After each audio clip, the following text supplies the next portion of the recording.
270 River, no space between that and the R in River is first R is capitalized. And no one's. That's it? 270 River, first R capitalized, no space. If you want to sign into the public one.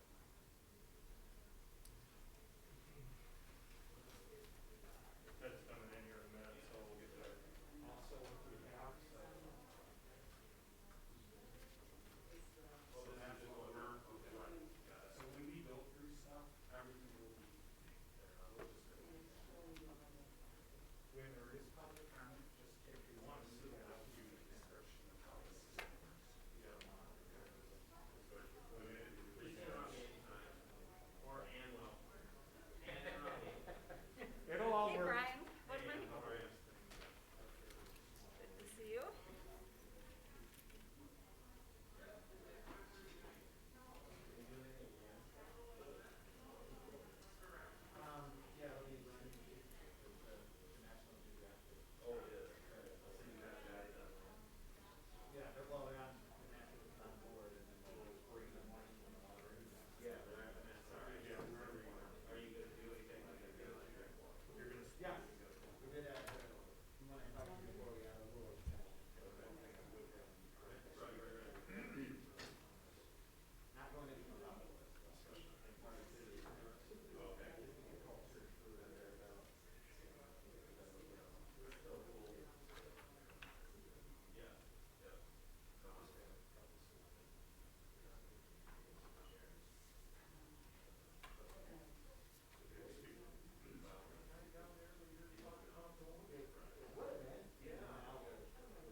You ready, Dave?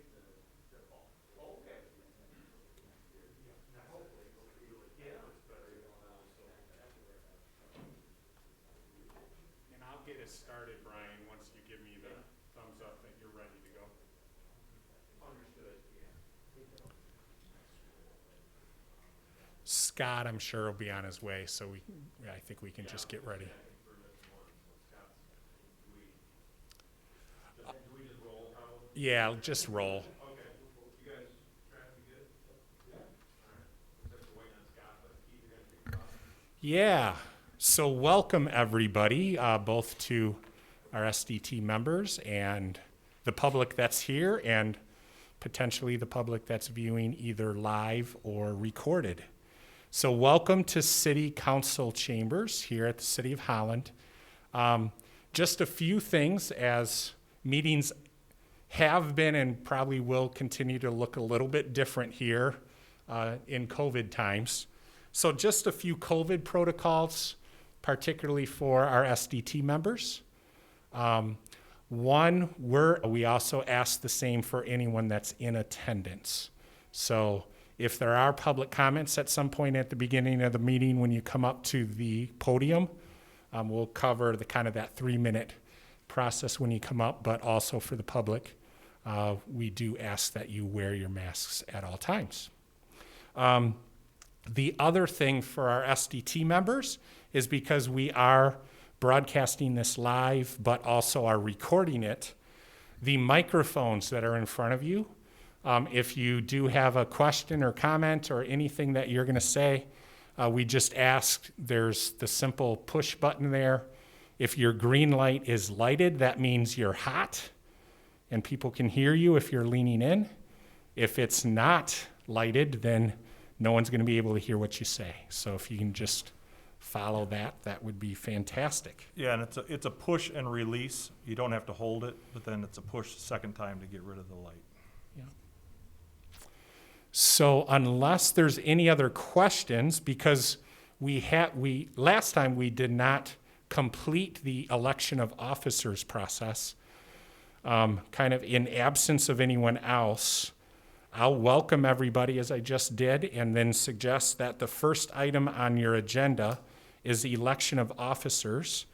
And I think probably what you're looking for potentially is some nominations or recommendations for your officers, and then a motion and support and vote on that item. So if someone would like to make a motion. Well, it was my understanding at the last meeting, at the first meeting, that we, at least online, Brian, you, and Travis Williams volunteered to be chair and vice chair. So I nominate Brian as chair of this meeting, of this group. So there's a motion by Aaron's Horse, support by Hemingway, and we'll do those separately to nominate and entertain Brian Pajot to be chair of the SDT team. And I'm just pausing for a moment. Hearing nothing else, I think for Zoom, we're doing everything, if there is a call, by roll call. So I will call the roll if no one has an objection. Feldman? Yes. Thompson? Yes. Hemingway? Yes. Williams? Yes. Pajot? Yep. Enthusiastically there. Aaron's Always Horst? vote for yourself. Yes. And Christians? Yes. And at this point, just to note for the record, Corbin is absent. I think he's coming. He's just running a little bit late. So with that, the motion is approved, and Mr. Pajot, I'm going to turn over the process now to you. And probably the next thing is you get to recruit someone. I didn't say railroad someone to be the vice chair. Thank you, Keith. Appreciate that. Do I get to nominate, and do I get to just do the motion? Yeah, or- so as chair, you would ask for a motion for anyone to nominate someone as vice chair. Great. So do we have a motion? Does anyone have a nomination for vice chair? Yes, Travis Williams. Any support? Support. Second. Oh, go ahead. I'm gonna get this button. Great, so, Tim nominated Travis, and I heard a simultaneous second by Jeff and Nikki And PJ, I think. and PJ, all the way around. That's nearly a vote, it sounds like there. So, Just pick a name. ladies first, we'll go with Nikki, that's great. That through on these? Yes, please. Okay. Dr. Thompson. Yes. Christians, Yes. Feldman, Yes. and Chair Pajot. Yes. Motion carries. You have a chair and a vice chair. Wonderful. Good. Thanks, guys. Excellent. Great. Okay, well then we're going to move right along into approving the meeting minutes from our September 21st Zoom call. I guess we'll open it up with any discussion or comments or questions about it, or what do people recall about the minute? Okay, great. So Hemingway, do I have to name that out? You guys Yeah, want me so to do this every Hemingway time? and Williams, and if you're okay, I'll call the roll for you. Sure. Sounds good. Hemingway, Yes. Williams, Yes. Aaronshorst, Christians, Yes. Yes. Feldman, Aye. Thompson, Yes. and Chair Pajot. Yes. Excellent. All right, then we are right along to public comments. Welcome, public. How do you want to handle it? We do in-person first and then call in, or how would you like Yes. to handle it, Keith? So no call-in. Or whatever. So it's all live. You will see, committee, that there's one e-comment attachment, and that is linked because we have the SDT public comment at cityofholland.com. So just so you are aware, anytime that we get any of those comments, we will catalog those, if you would, and they will come to your next meeting. We do typically have a cutoff time, right? So like if someone sends it at 2:57 right before your 3 o'clock meeting time, it's not going to be in your packet. It'll wait till the next time. So we'll probably cut that off around noon or so on a meeting day. And then that's just there not only for your attention in your packet, but also it's part of the public. The system that we have, again, is using the podium. And there's going to be 3 lights in front. When the light turns yellow, that means you have 1 minute left. And when the light turns red, I'm going to interrupt and say, Chair Pajot, that's been 3 minutes. And then that's the amount of time that anyone that has a comment will have to make any comments to the committee. And there is just that one opportunity for public comment on the agenda. Sounds great. Thanks, Keith. You're welcome. So now would be that time where if anyone wants to come up, they can do that.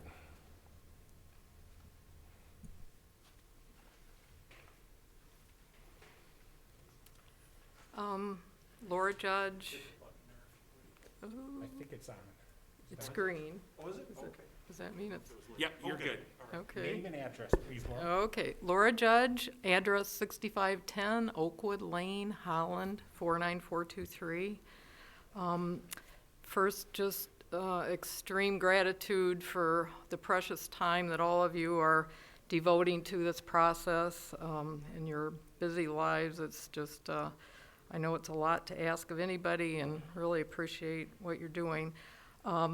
Today, I would just like to ask you to consider asking Mayor, the mayor to join the Global Covenant of Mayors for Climate and Energy. I've had a few email discussions with the mayor about this, and he said, well, it's kind of up to the SDT if they are interested in me doing that, and they let me know that, he would be open to it. The Global Covenant of Mayors does partner with CDP, who you've just begun reporting data to in August. There's many resources and networking available, and there's 172 cities just in the United States that are part of this. It's a international group, and so many in Canada and all over the world. Just a few of the people that are in the United States: Muskegon, Ann Arbor, Chicago, Aspen, New York City, La Crosse, Wisconsin, Birmingham, Alabama, Urbana, Illinois, Washington, D.C., Houston, Texas, Philadelphia, Phoenix, San Diego, Racine, Wisconsin, Iowa City, Iowa. It's all small cities and big cities, and there are 2 opportunities coming up. October 31, if the mayor would join, he has to sign something. There are more robust resources available, or by December 31, except they want to know more by about the middle of December. So time is kind of the essence if you are interested in asking the mayor to do that. Thank you. Thanks, Laura.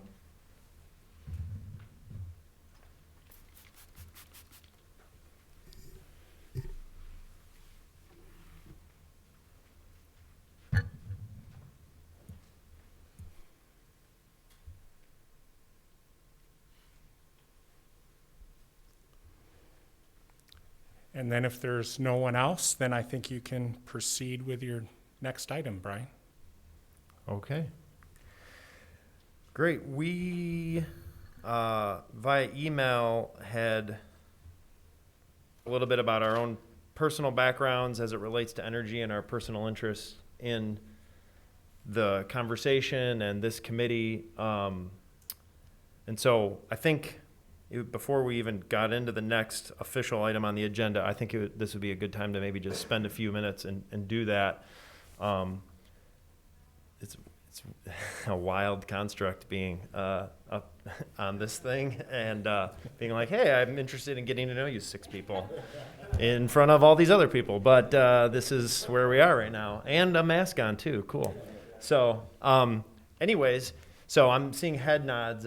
That's a good time to do this. So we'll just layer that in, and we'll just start over here. Boyd, why don't we just go right around, or we can hop back and forth. It doesn't really matter to me. But yeah, Boyd, you want to just start and tell us a little about why you're here? Sure, yeah.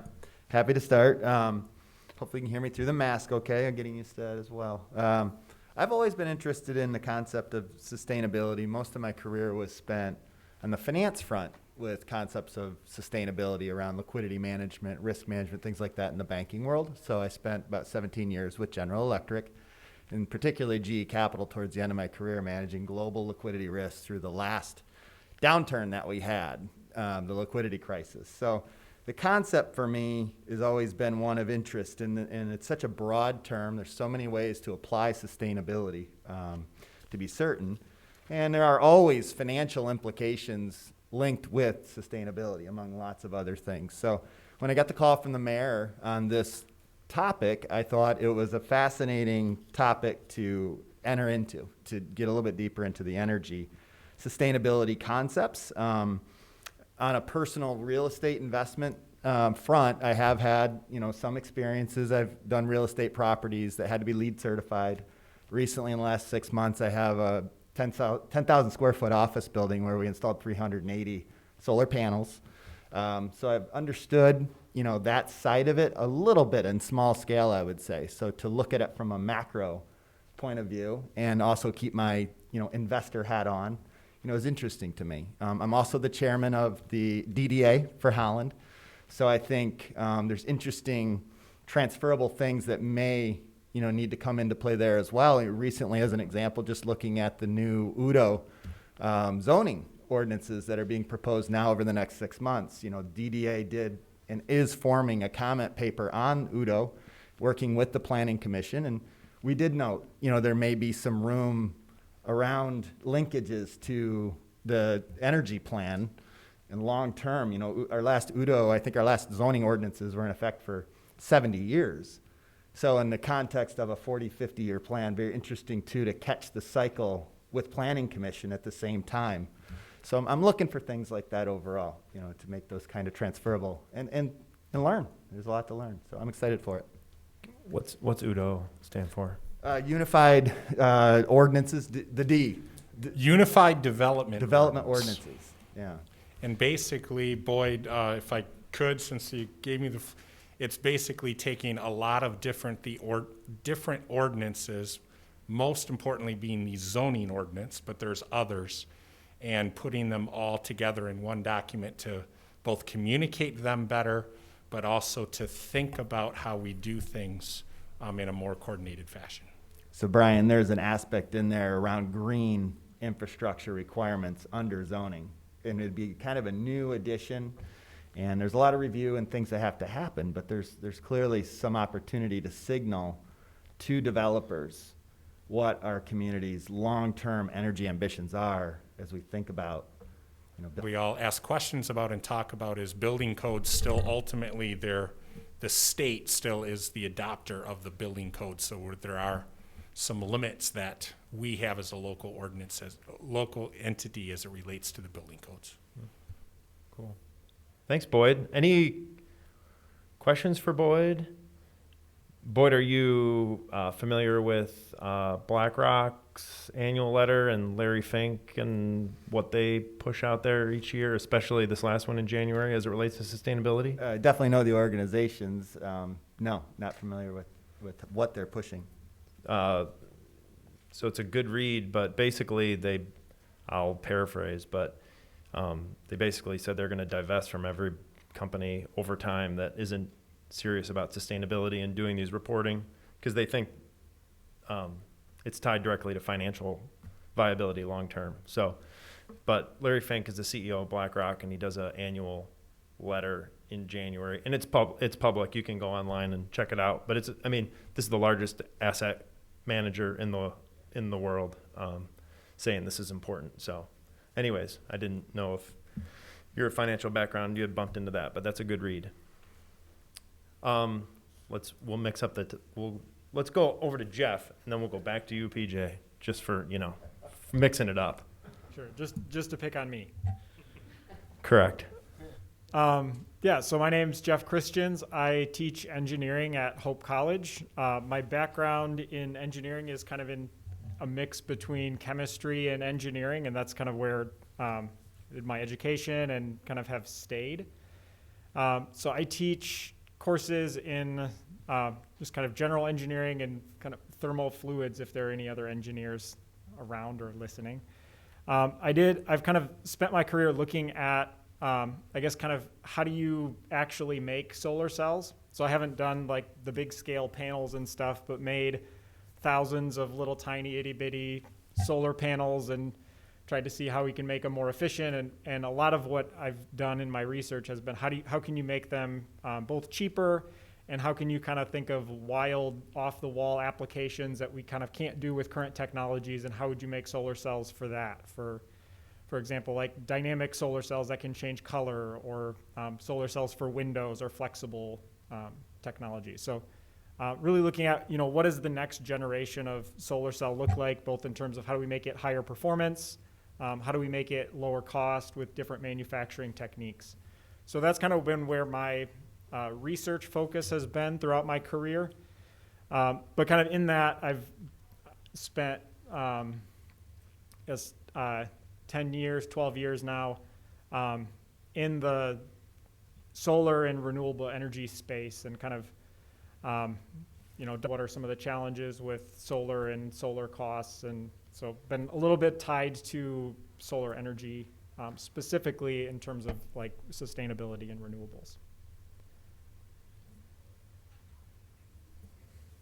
Cool. How do you get access to different like companies that are that are on the cutting edge of this stuff, or are you? I haven't done work really directly with companies. I've done some work with kind of like on the side or alongside of some startup companies, and some companies that are, again, like kind of alongside some more major players in the field. But all of the work that I've done is stuff that is currently kind of in the startup company phase or before that. Nice. So if we want to know like why solar panel costs have dropped through the floor over the last decade, you'll be able to tell us? Some of it. Great. Question for a future meeting, I'm sure. I mean, my goal is to make it drop even further through the floor, but. Yeah, cool. Thanks, Jeff. PJ, tell us about yourself and why you're here, buddy. Well, good afternoon, and thank you.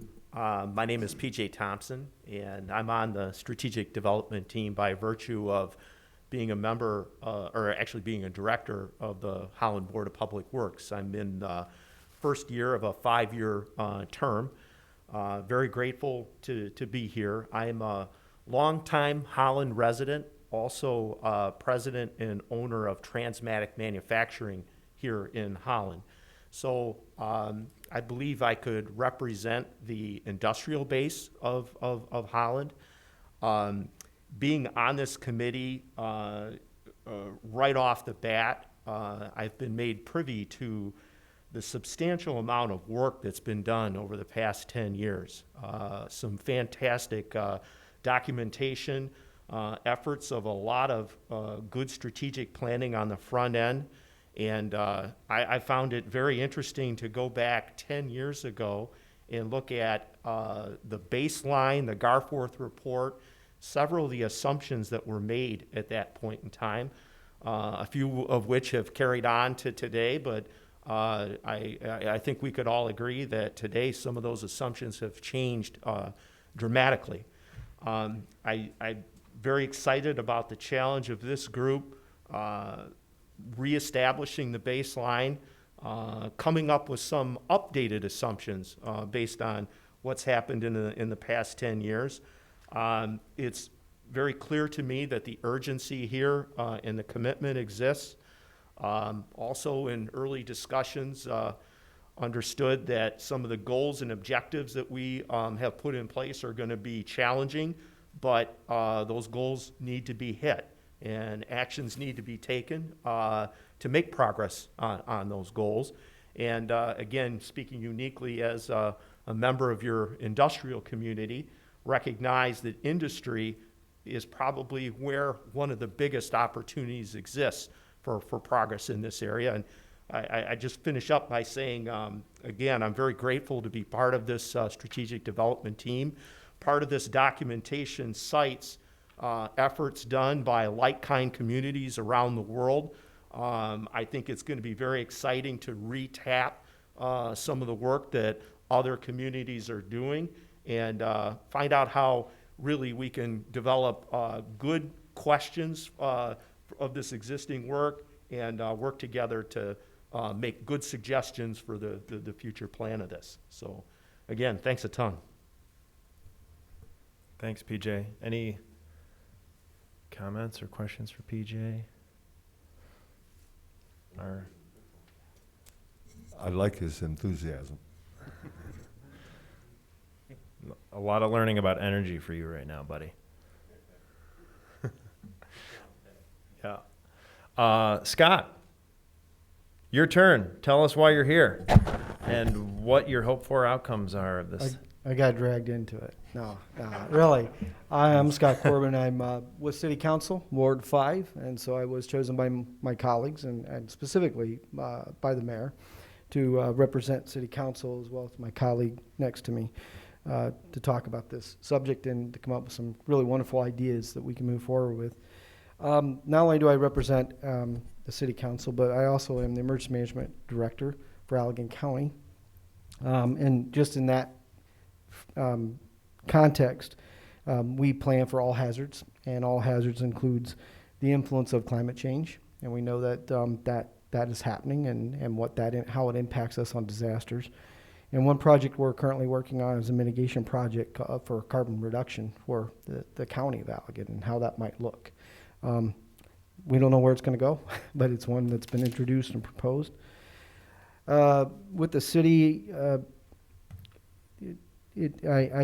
sit on a number of committees: brownfield development, parks board, and et cetera, a few other boards. But really, my background, specifically in what I do full time, I had a lot to do with nuclear power. Past 16 years, Palisades Nuclear Power Plant has been important part of my work portfolio and making sure we have off-site preparedness ready to go for an event something should happen at the plant.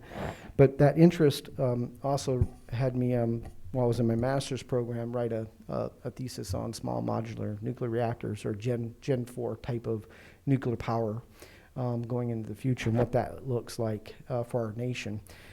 So looked at emerging technologies as well as emerging threats to our nuclear power plant industry and wrote a thesis according to that. So made recommendations going forward. So I'm real excited to be a part of this, just to hear about other types of energy sources that we can capitalize on and help reduce our carbon footprint. But I also want to use a level of practicality. We know we can't build a nuclear power plant in our background, or our backyard. Not that it can't happen somewhere in the nation, but we need to take real reasonable and responsible measures for the city of Holland. We have to take everything into account.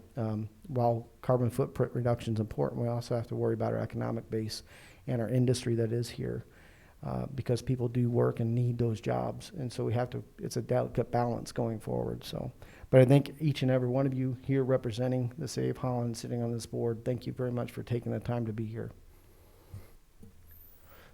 Scott, I have a couple questions because I'm either a bad listener or a slow note taker. What you said you were the management director for County of Allegan? Right, I'm the emergency management director for the County of Allegan. Yep. And you said you guys were exploring a carbon offset program as a county? Yeah, so I'm working with Western Michigan University and some of their internship program, some from their engineering students. Cool. To see if they would help us build a carbon footprint reduction plan for the county as a whole, some places where we could cut and eliminate carbon reduction. Where's that at in the process? early stages. Yeah. Yeah, like working with the professor and some of the interns on what those objectives might look like. Yeah. Neat. Thank you. Very fun. Tim, over to you. Tim, the old guy in the room. From a career standpoint, I was in industrial manufacturing for over 35 years, making components, some of them right here in Holland, for heavy trucking and trailer manufacturing, big buses and things like that. In the end of 2008, the then mayor, Al McGeehan, said, "Okay, Tim, now that you're retired, we'd like you to come on over to the HBPW and help out the team there." So since January of '09, I've been at BPW. So far, they haven't gotten too tired of me there. As a result of my role at BPW, originally as a board member and then subsequently elected as the president of the board, I have directly participated in many aspects, many aspects of obviously BPW, but also interaction directly with Peter Garforth and the whole team on the CEP. And then subsequently on the strategic team, working with Ann Salyers and the other participants over the last, was that 9 years, 10 years that we did that. My role, my objective, is to help our community become as sustainable as possible in all regards. Concentration that I have participated in and with has been in the role that BPW plays in the infrastructure and the education of our residents and businesses throughout the community. And we still have a long ways to go. There are multiple, I think, opportunities for us to reduce our carbon footprint. The ideal world is we'd get it down to zero. The question is, how do you do it, and how do you do it in a way in which it is economically sustainable also, not just implementing. So I'm excited, and this is, to me, a refresh to sort of take a look and say, all right, how did we do? We're now basically 10 years into it. What's been done? Where are there opportunities? And where are there things that we collectively can recommend to council for steps in the future? Thanks. Yeah, thanks, Tim. Thanks for all your service to the community through the BPW. You've seen a lot. You know everything's buried. Not everything. We'd have to find John Van Ufflin, who just retired. He knows where everything is buried. Any comments or questions for Tim? Okay. Nikki, your turn. Thank you. I am Nikki Arnshorst. I'm a member of Holland City Council, Ward 4, and which is one reason I'm on this committee. I'm also on the Holland Energy Fund Committee and part of sustainability. So unlike my esteemed colleagues, I came into energy kind of from the back door. My husband and I are in healthcare, and so when I meet somebody, I'm always interested if they're in business. What is business, commerce, different areas like. And one time someone said to me, what do you think the biggest issue is in the world? And energy. And I said, energy. And you start paying attention, it's like the yellow Volkswagen syndrome. And energy is the issue, and related to that is sustainability, and related to that is now global weirding or climate change or whatever you call it. They're all interrelated. So all over the world, different countries are doing different things, and Holland has done their own thing with this community energy plan, and they're revisiting it. As Tim says, we have a ways to go, but it's very exciting to me to be able to look at this. And the last a little conference we went to, the Michigan Municipal League. There was a section on community wealth building, and one of the dialogues included leadership and what makes up leadership. You have a plan, a cooperative plan, you develop strategies, and you work together to make it happen. And with that leadership, it involves trust and the community support. And I think that's what I see us doing is we are the leaders. And what is our goal? What is our ultimate goal here?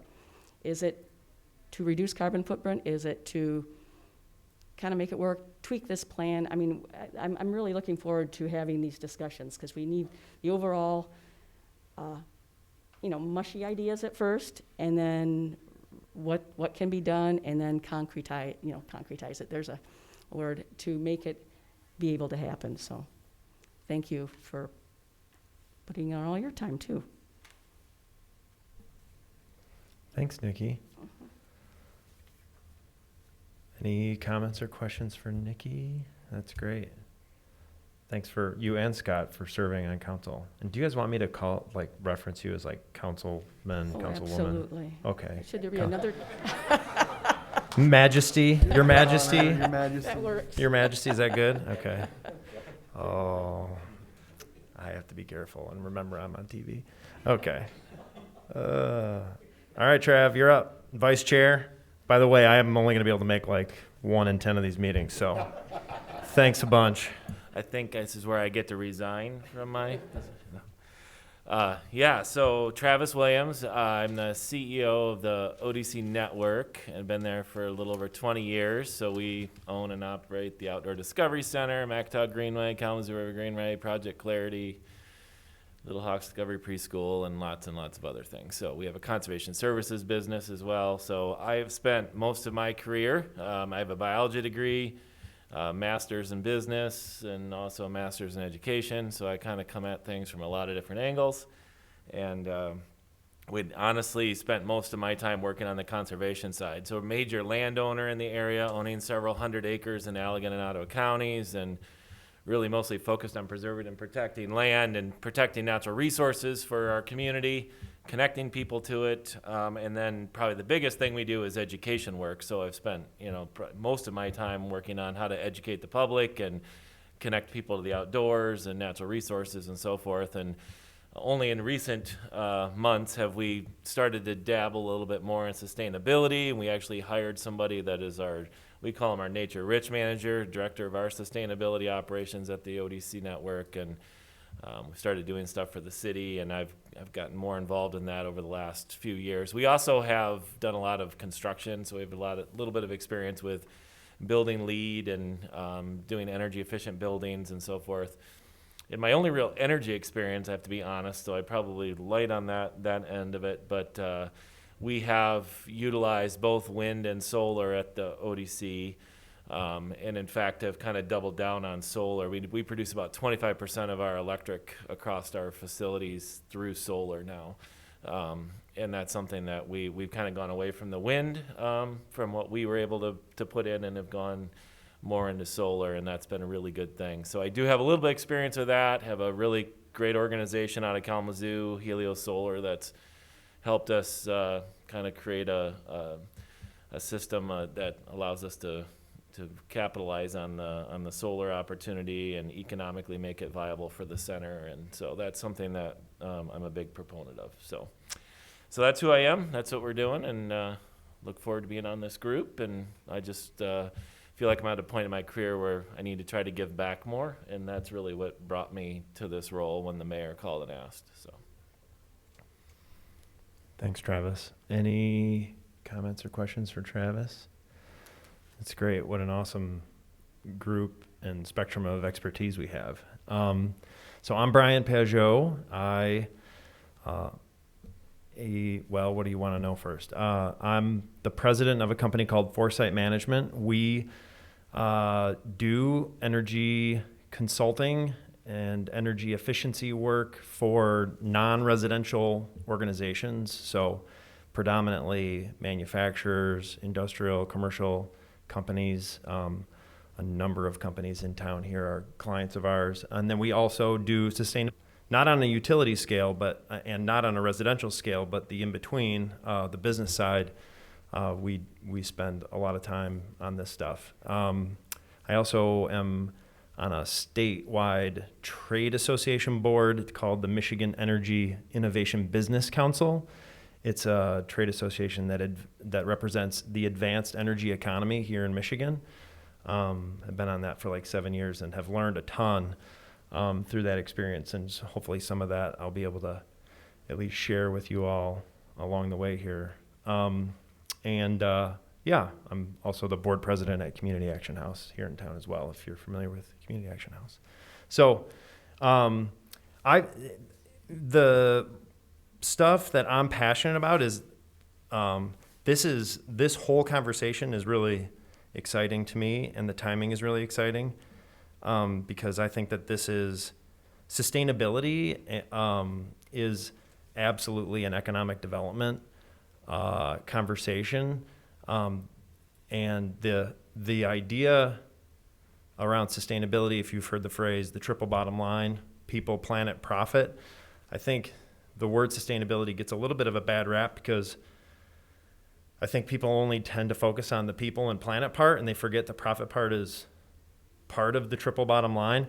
And when done well, all three of those sectors are lifted up. And so I think a lot about broad, sweeping sort of shifts in our world. And I think about Milton Friedman and the shareholder economy 50 years ago, and how the transformation that's happening, whether you know it or not, is towards a stakeholder economy, which is, if you've read the book Conscious Capitalism, it's a really good read. There's a number of other ones. But it's this idea that we don't make decisions that benefit one stakeholder group at the expense of another. And the combination of the history of Holland, having the BPW period, going all the way back to the origination of the BPW, but then over the many decades, a ton of amazing examples of public-private partnerships, doing progressive things around energy in particular, but really sustainability. Energy sits inside of sustainability. Is just, we have a rich history, and it's fun to be a small part of whatever this next chapter is that we get a chance to sort of live into and maybe make some recommendations around. So I'm just really excited to be here with all of you. And I was taking imperfect notes, but I think every single one of you at one point mentioned the word sustainability as part of a driving motivation for why you're here. And I think that there's a really, really amazing set of goals that we can help direct towards that have that in mind. And it will be, I think primarily, Nikki, you said, like, why are we here? I think we're here for human flourishing. I'm pretty sure that that's why we're here, is so that human beings can flourish. And this is energy is an underlying thing that supports all of that. So anyways, that's why I'm here, and I'm super excited to hopefully learn a lot from all of you and have a great discussion and make this thing even better than it's already been, and it's been amazing so far. So with that little diatribe, the next thing on the agenda is to review the resources document, which is literally like 100 hours of information. Yeah, so there's going to be a test now. Boyd, the question number 1, on the 37th minute of, no.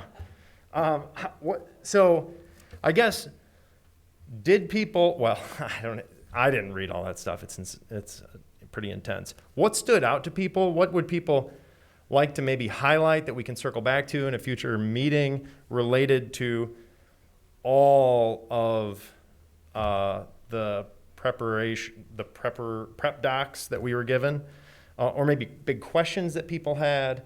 I guess I'll start it pretty broad because I don't know how to narrow this thing in any other way. Yes, PJ.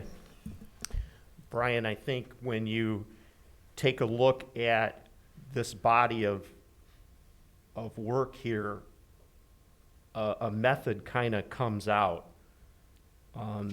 If you look at some of the documents in chronological order, you can even see that there's probably a path we could follow that leverages this previous work, but yet enables us to come up with some of the new questions that are certainly relevant now that we're 10 years later. One specific observation would be, if you look at 10 years ago, one of the biggest key assumptions was that we are in a situation where we're dependent on foreign oil, and that foreign, fuel has dangers and limits. Well, that's changed a lot. And I think there's some other things that probably have changed quite a bit. And,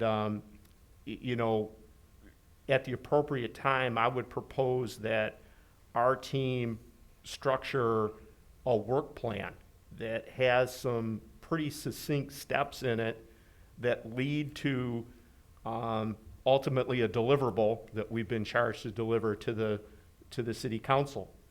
And I think if we follow, if we set out a work plan to follow, I think that some of these very exciting conversations that are inevitably going to happen, we're going to find that we're able to have those conversations without the worry of, now where does this lead to? Where does this lead us? That's great. I appreciate that. And agree, we will develop a plan, for sure.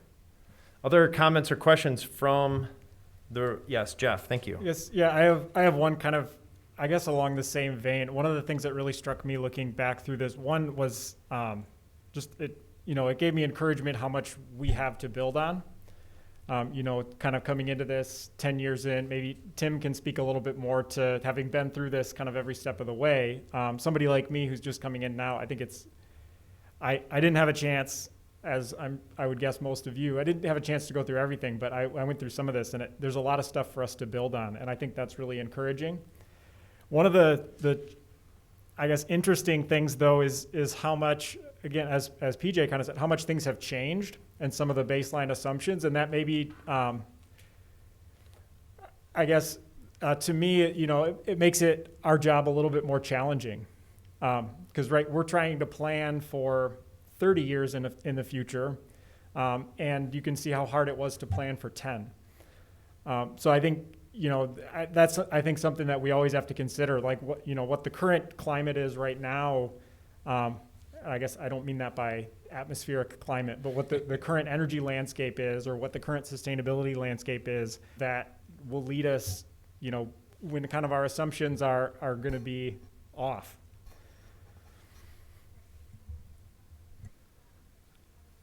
Thanks, Jeff. I agree. It's a dynamic, fluid market with a lot of people doing a lot of good work. So I think part of what we're going to be tasked with is, I think, also setting up, or I guess we could choose to set up maybe a different cadence of whether it be reporting or strategy for moving forward, because 10 years is a lifetime. And this stuff is moving fast and happening fast. So, yeah, I agree. Yeah, I think just like one kind of fun note that I saw, I guess, given my experience, one of the assumptions in the Garforth report was that solar would be $4 per watt. And I think current prices, it's something like 25 cents per watt. And that was $4 per watt in 2040 and 2050. So like some of the, and this is part of the challenge, and maybe something like what you just said is really what needs to happen, is like 10 years can be a lifetime in some of this stuff. That's great. Other comments? Yeah, I would like to suggest, as I did look through a bunch of it as well, and like everybody else, it was way more than I could get through in the 3 or 4 days we had it. But it seems to me that, and I think PJ was kind of starting to say this, and Jeff as well, we probably need to start to look at this in terms of like, how does, it's in a staged or tiered effect of planning. So as somebody who has a degree in strategic planning, the idea of doing something for a 30-year window is absolutely ludicrous, because we don't know what's going to happen 30 years from now, and that's a lot of wasted energy to just almost assuredly be wrong. So for us to look at it in smaller, like in a 1-year, 5-year, 10-year, 15-year, something like that, and what are the things that we can immediately do in the next year? What are the things you can do over the next 5 years? What are the things we can do over the next 10 years that begins to move us in the direction that we want to do? And I think there's some really, really quick actionable items that we can have as a community that would move the needle in some areas, and also allow us to tee up the next level of things that could be addressed. So I think as we look at this, obviously a plan is what we need to put together first, and I would really recommend that we look at it in kind of a tiered fashion. Yeah, I think in the software development world, they call that agile. Light on your feet. Yeah, so that's what we're good at here, Keith, right? City government, agile. You're the best at it. See, I'm not even taking that as a joke or sarcasm. Yes, we are, Brian. I'm dead serious. Other comments or questions from? I will. Great. Yeah, so the mayor gave us our marching orders and said, think big, it's all yours, do what, the sky's the limit kind of thing. And so we get all this material. I went, what? And I did go through it all, but I was familiar with some of it. And I listened to Ann while I was in the kitchen doing things yesterday on your BPW meeting. So it was good to revisit that community energy plan. And PJ, you were on that. Your name was on that. The first energy plan, wasn't it? Your name and Tim, were you on it? You were involved in it? I was involved. Yeah, so I think going forward, we may have new readings, new measures, as Jeff and others have mentioned. Things have changed. The science has changed too. The global warming or climate change or what we see happening has accelerated from all the science that we can see. And so I think we need to look at that, because how much does that affect what we're doing? When the science changes, when the technology changes, the price of technology changes, that's what we will be addressing. And do we want to use this format, or do we want to go completely different? Is this a good framework, or is it a little creaky at this point? And I'm look forward to the policy and the idea discussion, and then to the goals and the strategies and the deliverables with a timeline too. We'll need that. Thank you. Thanks, Nikki. Other comments or questions from the review documents worthy of note for folks? Yeah, Keith? So I'll just say, if anyone's thinking about what they might want to add also from a staff perspective, and remember, staff, we're here to support you in the important work that you're doing. What we tried to accomplish in this document, I hope it was self-explanatory, since I didn't get any questions or kicking it to me to begin with. But we did outline that we view it as a work in progress, right? So while maybe that first section, historic information, it's easier to share historic information, right? Because it's kind of like, okay, we lived through it. We think these are the pertinent documents for you to go back with. If you think we missed something, let us know and we'll add it here. The background information, kind of internal, is some of the information maybe that we're more actively working on in some way, shape, or form. So we thought that was good to give, right from the get-go. And again, I think it's easier to hit the mark on that. That last section of other resources, I'm just going to freely admit, we probably could have made that pages and pages longer. And we probably, could be told by others, like, hey, I shared this, and like you didn't outline exactly what I think is important in all those documents. But as you all admitted, which I totally understand and support. I bet you didn't get through all of this over the weekend, right? And our effort here wasn't that this is a static document. This is intended just to be a beginning. So if any of you as members say, hey, let's really keep track of, we're kind of recommending this is the document, if you would, the way to keep track of all of the information that was important. So if you have something that you say, hey, I really want to take a look at this document or this organization, please just send it along, and then we're recommending that this is where we would keep track of that information.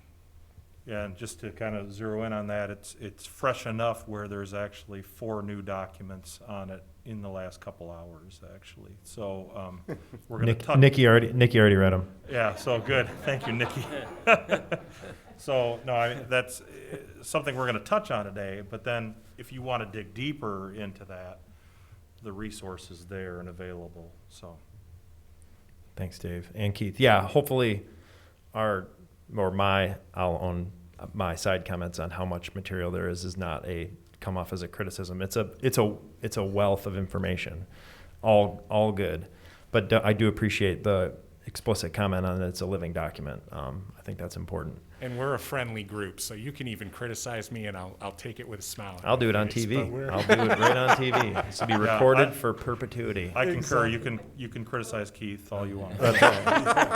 Keith, there's something Dave was telling me about you the other day that I wanted to share. I'm going to deal with him later. That illustrates too, the nice thing about this is that with all these documents, it's obvious that the community was involved, the city and the BPW work well together. We as members will work well with them, and so that's shown through all the way. Yeah. Even if you should read more. Are there other just initial high-level noteworthy comments or questions from the review docs that people wanted to share? Okay. I had a couple things. I think that so the next item on the agenda is to discuss strategies, tactics that have not progressed, and then review the opportunity matrix. I think, and this is like a question for us up here, and Dave, Keith, and whoever else is, can answer this. Correct me if I'm wrong. So historically, the CEP, all the carbon goals per capita, that's all around the city, not the BPW service area? Correct. The decision was made when the first plan was developed to draw that boundary around the city's jurisdiction, essentially. Yeah. Okay. Although, it's obvious that when the BPW makes portfolio changes, it affects beyond that envelope, and obviously there's going to be probably spillover in other ways too. But yeah, the metric when you're looking at that greenhouse gas per capita, that's city uses and what that drives in terms of the greenhouse gas in the population is the city of Holland. Okay.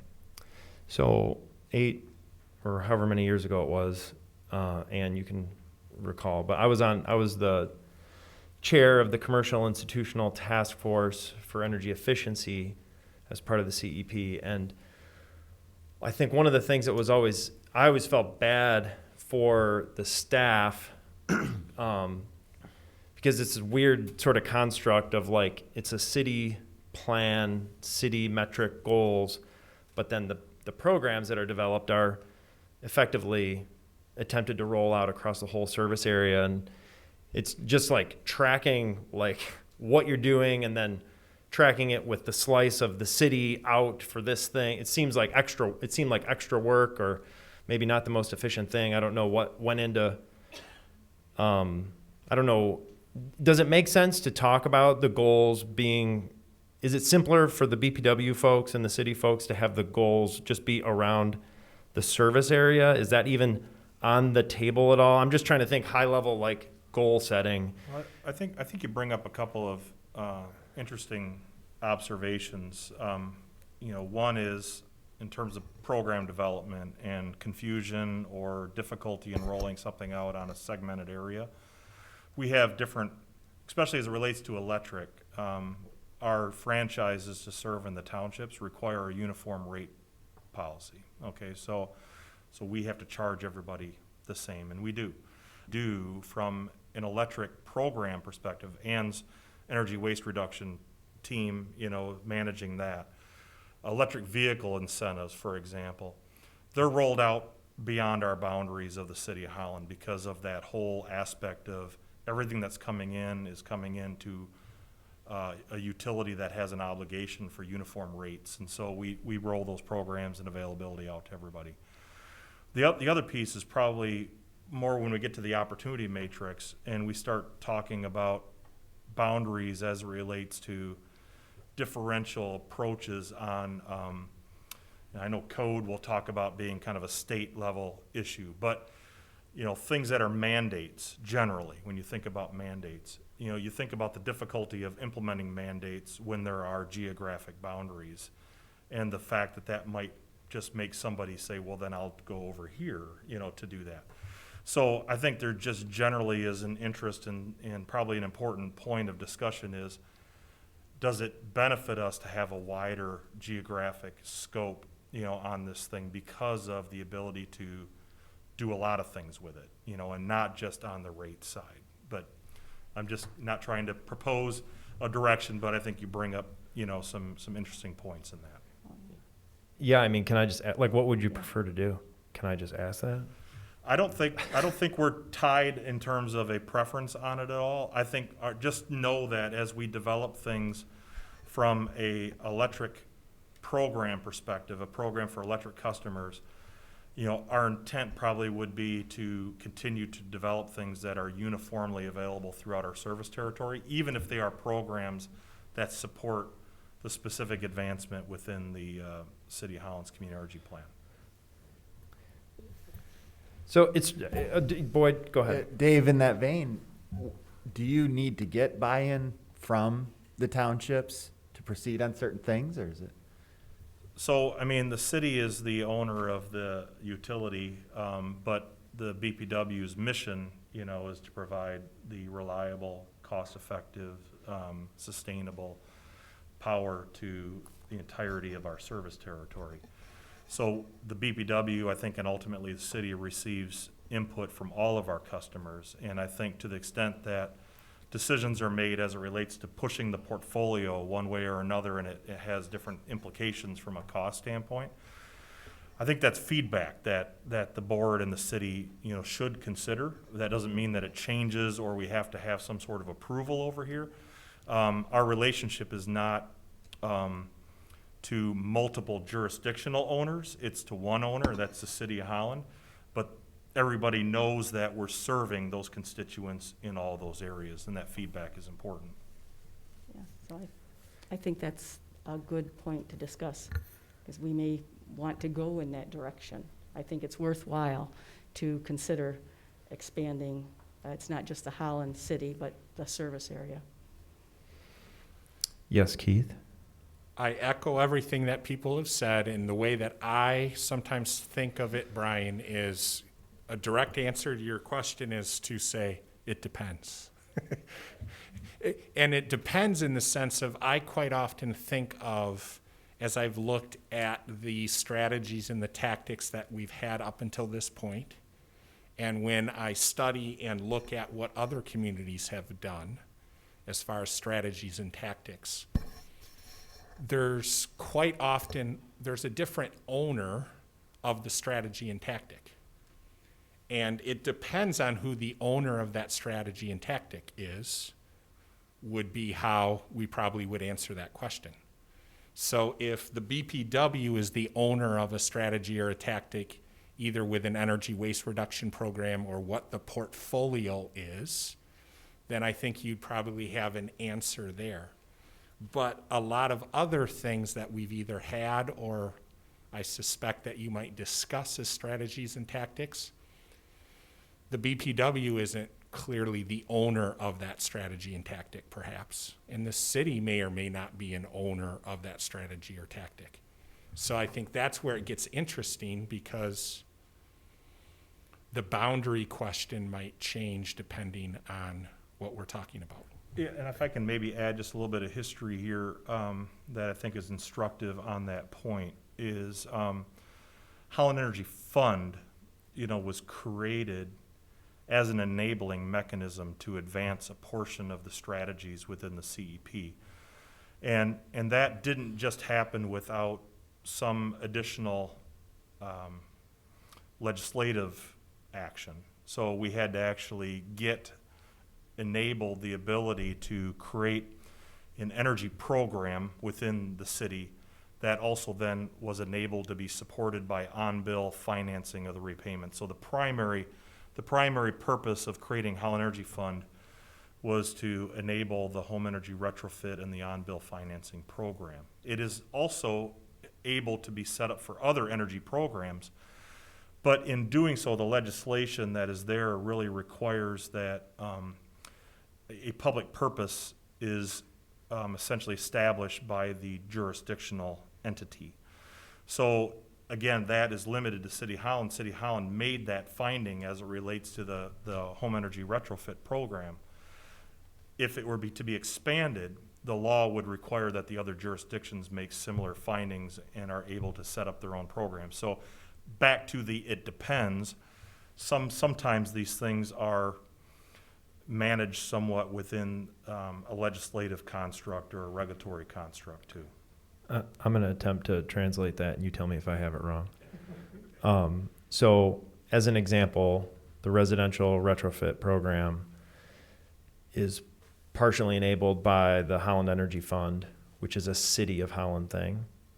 And so city residents can take advantage of the on-bill financing, but Park Township, Holland Township cannot. Right. And those township boards would have to Correct. pass something, even though it was a state.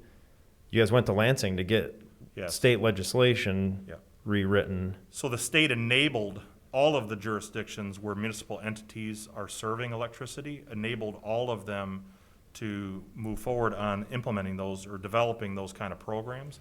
But it's a jurisdiction by jurisdiction based decision.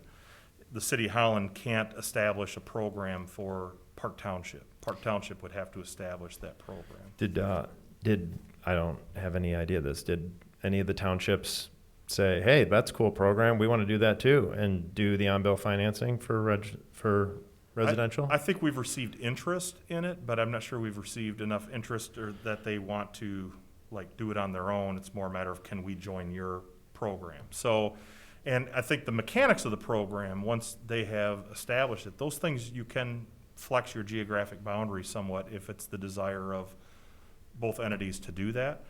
But it's their body that has to make the finding and establish the program under the legislation. Outside of the legislation writing and approving, is there do they have to put money in, or how? That's not an element of the law, but our program does have an incentive program associated with it, and the City of Holland is contributing $225,000 a year, I think, roughly to that incentive program. So, that would be more program design and what's the fair contributions and everything like that by the different jurisdictional entities. Okay.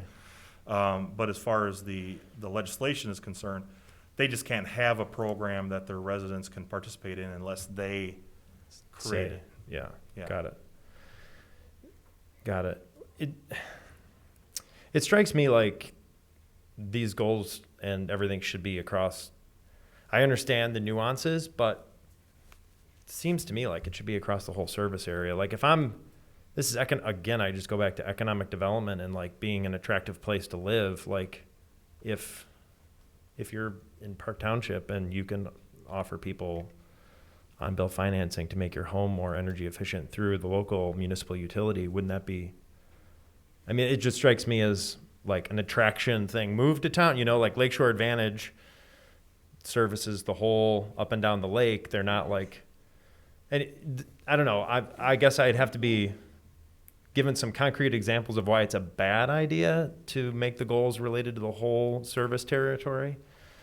Am I thinking maybe a BPW board member can shed light on why that would be a bad idea? Or I genuinely have no idea why we wouldn't just make all these goals across the whole service territory, it seems like it would be easier to track all this stuff relative to the BPW, like, hey, we did this much in energy efficiency. We don't have to do a carve out for the city, and then that's what gets applied. You can just sort of Yeah. run these programs and track it all Just ubiquitously. to save Tim and PJ, and I certainly would want them to weigh in on this as well, but I think just to, if I were to throw anything out there, what it really comes down to is, again, that the community plan is a much bigger thing than just a BPW thing. And I know you're not saying that, right? But what it comes down to is that, whether they are ultimately mandates or whether they are incentives, you know, you run into jurisdictional decisions on both of those things, whether it's the city provides a $225,000 worth of incentives for home energy retrofit programs. There may be other incentives that the city believes is in the public interest to do as it relates to this. It's not electric utility, you know, funded. We get into transportation, for example. Maybe there's something else that the city would want to incentivize, or maybe mandate if they have the statutory authority to do that. Those would be different jurisdictional decisions, and so the only pushback that I can see would be in implementing something where there are different jurisdictional decisions, either on the incentive or mandate side. That's the only thing I would, you know, caution. And that would only happen if a particular program required such a hoop to jump through. If the program didn't, then it Yeah, wouldn't. I mean, like education, for example, you know, if there was an interest in rolling out what the Outdoor Discovery Network is gonna be doing, you know, to the broader community, and it's hard to really kind of stop education at the border of City of Holland anyway, right? But I think that those are things that maybe there's an outreach and an opportunity maybe to grow that ability. Those are things that are definitely without some sort of, you know, statutory implication potentially, so. Brian, what occurs to me is if that's a serious discussion to broaden the scope of implementation, we look at the membership of this group, we would probably already be in a place where one of our first actions would need to be, I would think, having membership from the townships, at least a member, to be a part of the process. Because I have a hard time envisioning going through this whole process and having it viewed as a Holland, you know, we were selected by the Holland mayor and board, to see that in the back end without upfront design and input from the jurisdictions. It's become very difficult for me to imagine success at the end. Yeah, I agree. It's just a wonky situation, right? Like, because of like the energy efficiency for commercial, like you guys we don't distinguish a program. Like there's not a township program for energy efficiency and then a city program for energy efficiency. It's just the commercial industrial energy efficiency program. Correct. I'm correct. To the extent that the funding or any sort of mandated measures are coming from other than a utility, the utility that serves the entire area, then it would be jurisdictional based. So, you know, my point is, if, you know, going back to your example of commercial and institutional buildings, if most of the incentive is building envelope and a thermal issue, and it's not really advancing the electric service to that building, then the funding would have to be in alignment with that. And the fact that it's not coming from the electric means that the electric utility couldn't do all of that.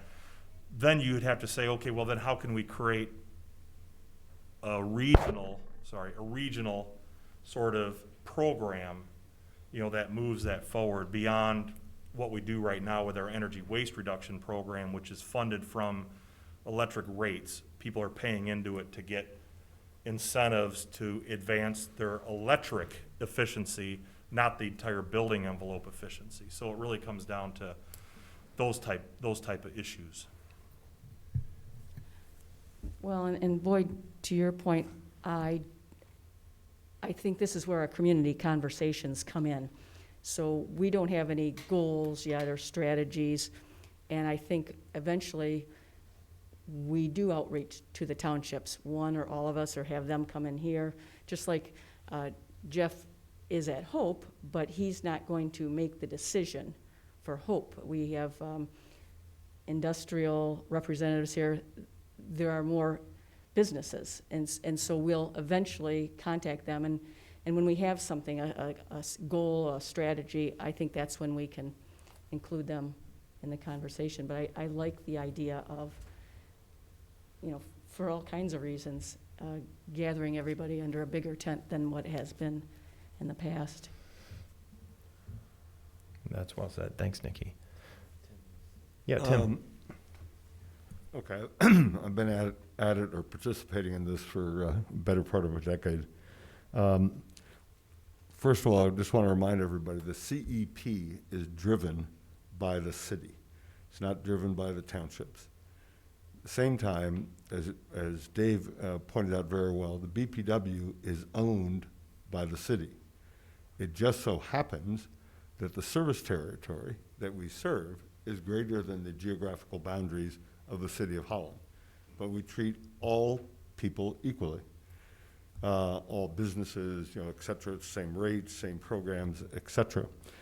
So Keith was absolutely spot on when he gave his response of, it depends. Because it will depend upon the particular initiative, and is it going to be system-wide of the BPW, which is greater than the geographical boundaries of the city of Holland, or is it something that is under the control of the governmental unit of the city of Holland, of which we're here to represent what's going on? So it is a mixture. And what I've found in to date is the team has actually dealt very well with taking a look at, are there certain things that will be incentivized? Will there be certain things that are mandated? And then who are the people receiving this, or the companies receiving this? And in certain cases, it's, city only, and other ones, it's going to be, quote, the BPW territory. I would concur with Nikki and others that have brought up that the greater collaboration we can do with those that are outside of the boundaries of the city of Holland, the net benefit will be that much greater throughout this part of West Michigan. But we do need to remember that our charge is for the community energy plan that originating in the city of Holland. And then, yes, we will have impact, and yes, we do want to be able to bring others in, but our focus should be, from my perspective, for the city of Holland, what do we think are the best steps to do? What's the best plan? And then what are the different aspects of the city of Holland and the greater community that will be impacted by that? That makes sense.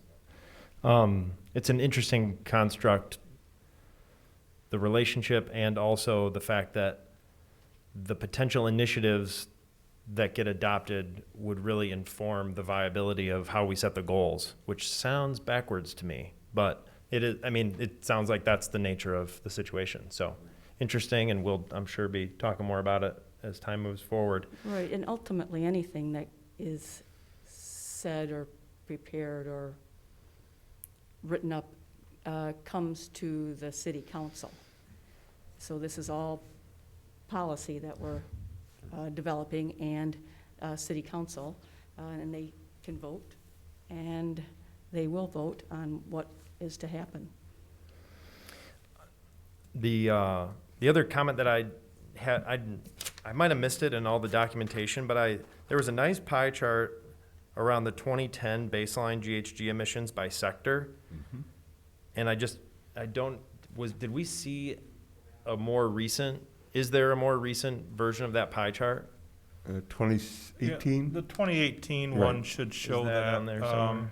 in the, I don't know if it's in, of course, the resource documents, but Yeah. in the presentation that was made last month. So if you go to the 21st, Keith, or sorry, Ted, of September, and you pull up the SDT, and then the document there, visuals. And it's going to take a couple slides. If you scroll down, I think there's one in there. Yeah, keep just have going. to find the right. A little more. There you go. So if you look at the type and sector in 2010, I guess what you're saying is the sector one updated for 18. If we go to the next slide, keep going. That's just the big idea. Keep going. There you go. There you go. So these sources of electricity, no, keep going. No, Yeah, we don't I guess we didn't pie chart it, but we can for you. Well, I don't need, I mean, do we know the percentages off the top of Yeah, our I mean, head? if you go back to the, on a percentage wise, but you get the numbers there in the above, the slide above there, or down, I'm sorry, down, Ted. There's the detail of, yeah, you've got the first one is electricity. Yeah, I might need to, scroll over a little bit there. Thank you. So we've got gas consumption by sector. That's a little bit too much. And then the electricity consumption and its greenhouse gas impact. And then for a total building sector, so then the third kind of grouping is the total of the buildings. And then below that are all the other areas where you've got different forms of transportation, gasoline, diesel, and other. And then new to the puzzle, or the piece based upon our choosing ICLEI as our methodology, there's actually capturing of both wastewater and of solid waste. And so those are kind of new factors that may have been kind of pulled into the other category before, or potentially into one of those other sectors before.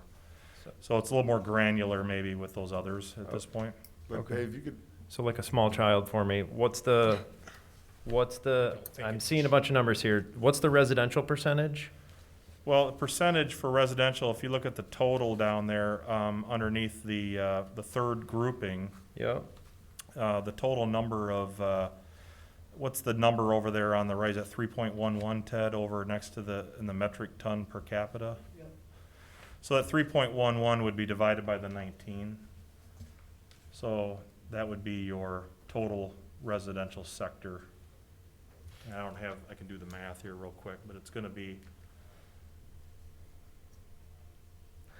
I guess that would be and it doesn't have to be answered right now, but as we go into reviewing the why stuff did or didn't work section, Yeah. I just wanted to have an idea of like, yeah, that's is commercial, 16 industrial, 16% would be total residential energy usage, electric and gas combined. okay? Gives you that 3.11 metric tons per capita, which is about 16% Okay. of the 19 tons that we're at right now. And commercial, institutional is. Yeah, that's the one down from residential, so that one is, I'm trying to read it, and I think I'm doing all right, 5.25? 5.25. I'm doing all right, believe it or not, with no assistance of eyewear. It's 27.6%. And then the industrial is 8.24, thank you, Scott. Which is about 43%. So industrial is 43. And then transportation is the rest, or? Well, transportation is about, it's the first three of those ones on the bottom there, so it's getting close to about 2.3 or so, I think, of that number. So- 2.23. Yeah, 2.23, Yeah. thank you. So if I took the total of those at 2.23, it's about 12%.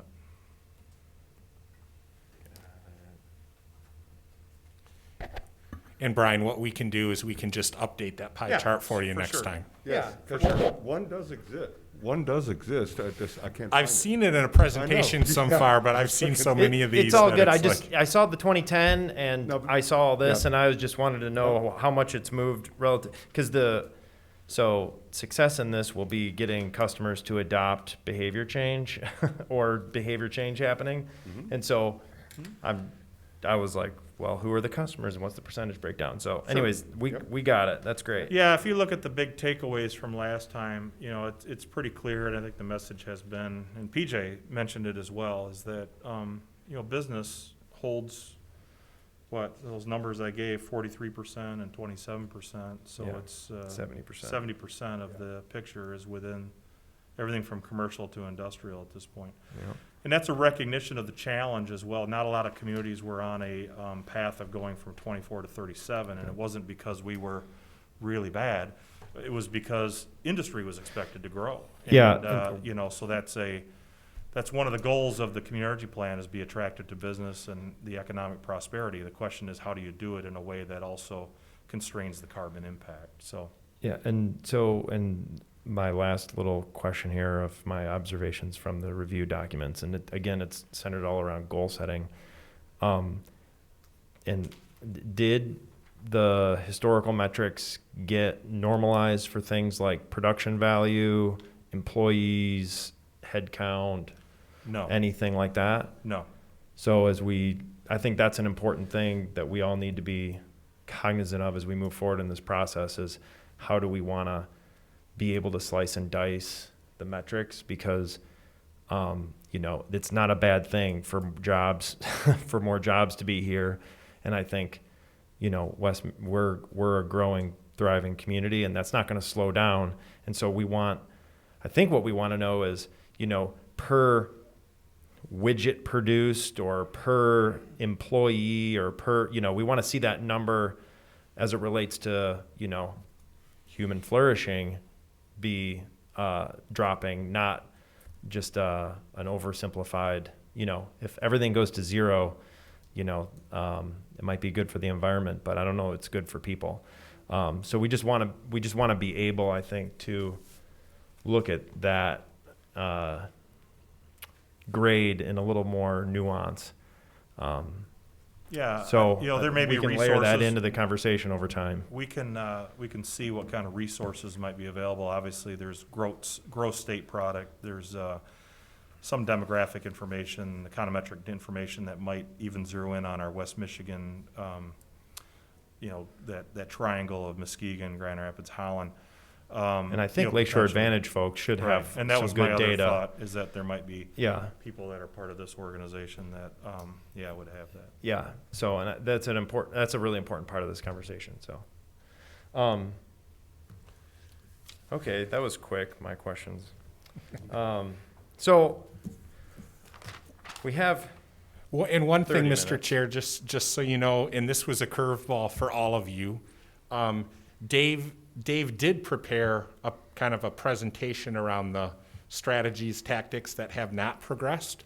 So that Great. is available for you if you want to make time for that either today, or we can reserve that, or anything else that you want to do for the rest of our time together today. what would people prefer to spend? Well, we've actually got it in our packet.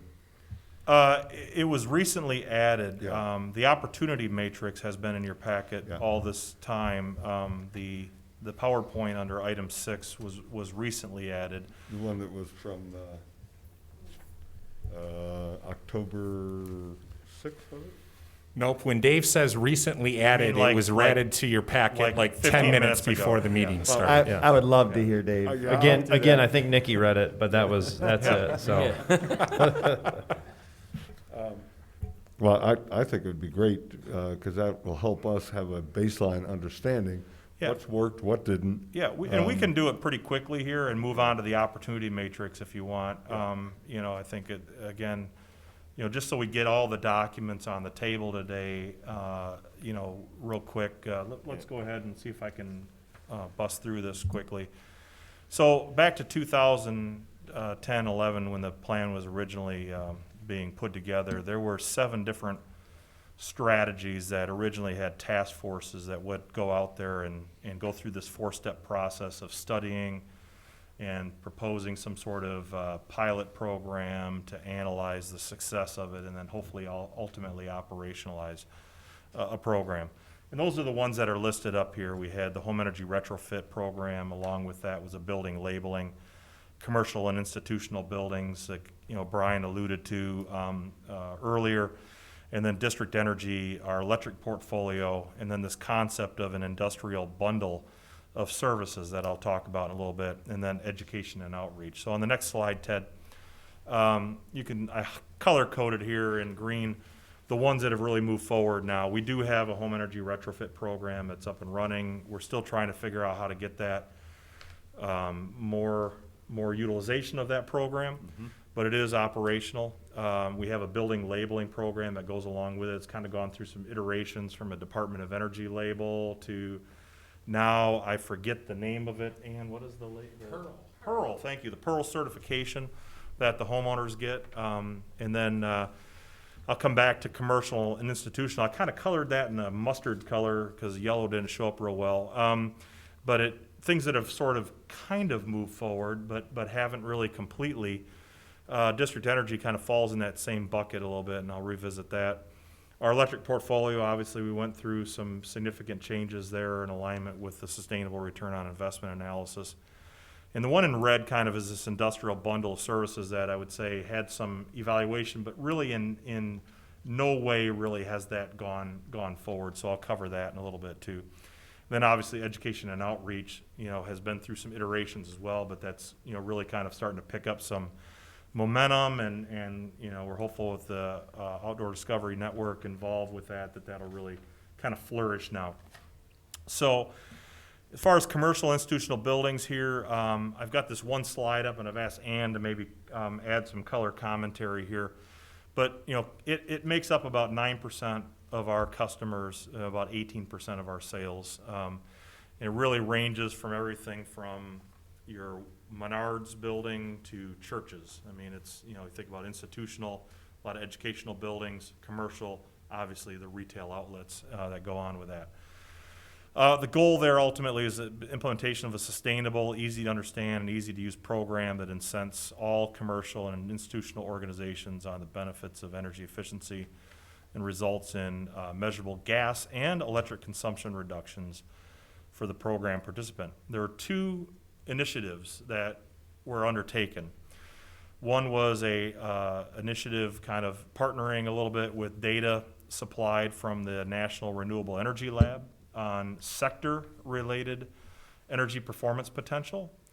And I mean by sector, I mean kind of by SIC code, which is defining kind of the type of organization that's out there. And then the 4 R's. And Ann, maybe if you could just briefly talk about what each one did and where we've left that now in terms of the recommendation. So, I love to serve, Ann. Right here, it's clean for you. you have to hit the button. Is the button still on? Good. Yeah, it says green, Great. so All right, you perfect. can hear all right.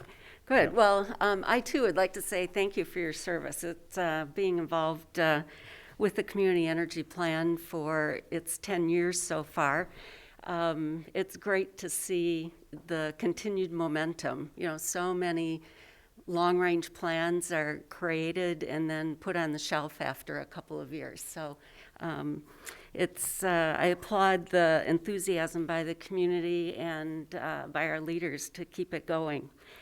So these two initiatives, and actually Brian Peugeot was the chair of that task force, the commercial and institutional.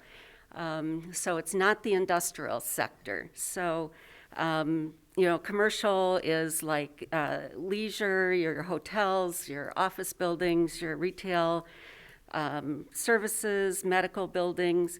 Institutional are your nonprofits, your schools, and churches are a big segment there. So these couple of initiatives that this group were involved in, and they were active 2012 to about 2016, so for about 4 years. And there was a test. NREL, or the National Renewable Energy Lab, wanted to use Holland as their test site for a model that they had and research that they had put together, looking at common small business barriers to doing more energy efficiency.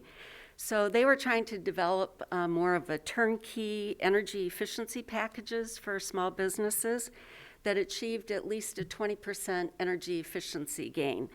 And, you know, they were trying to remove the barriers about limited capital for small businesses, higher transaction costs relative to the energy savings, the lack of time by business owners to research and implement energy efficiency solutions, the split incentive obstacle of landlord-tenant, you know, when you're leasing space, and lack of available sector-specific resources and technologies.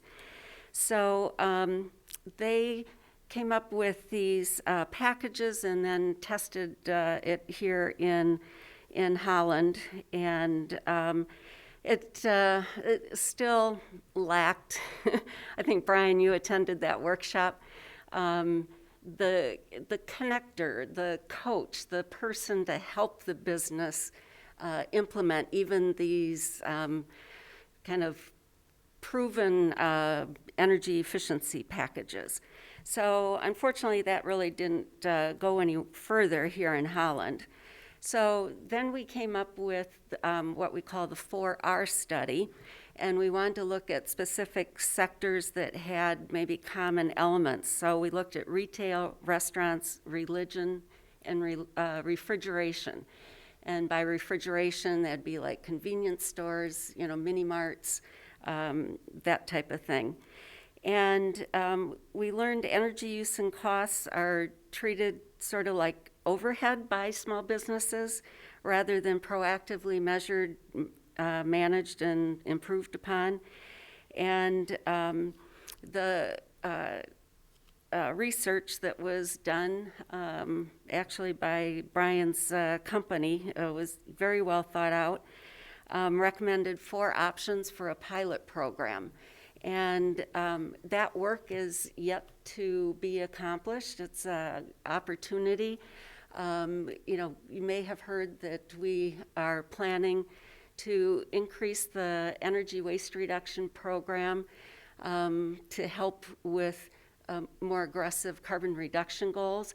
Instead of the 1% that the state mandates us to do, we're going to grow that to 2% over a 2-year period. And we think the commercial and institutional sector is one of the key opportunities to find that increased energy efficiency opportunity. And so I think to add to the resource list, I'd recommend putting the report from that 4R study as some ideas that you could look at for solutions and recommendations you might want to make. Any questions on that part? Thank you, Ann. Good, Appreciate it. Thanks, Ann.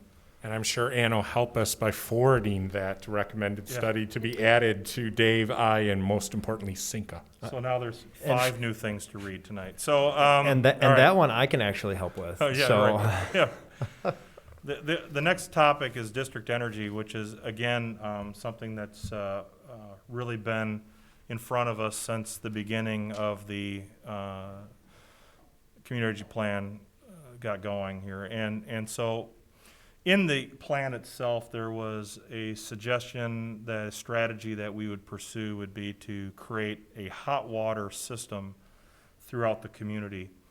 And by hot water, I mean something around just under boiling at atmospheric, so 180 to 200 degrees Fahrenheit, which could be used to provide heat to the structure itself, but also domestic hot water needs, heating the hot water within the home or heating the water within the home.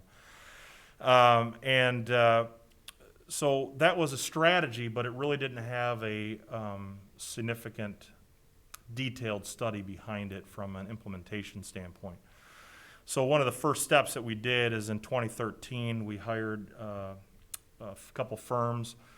Burns & McDonnell is an international architect engineering firm that deals in the power industry quite a bit. But then along with that, MEP, and MEP Associates is out of Minnesota, and they've done a lot of work with the Minneapolis-St. Paul District Energy Network in that area. And they came in to evaluate the strategies within the CEP and specifically looked at 2 different approaches. One was this hot water network that was identified.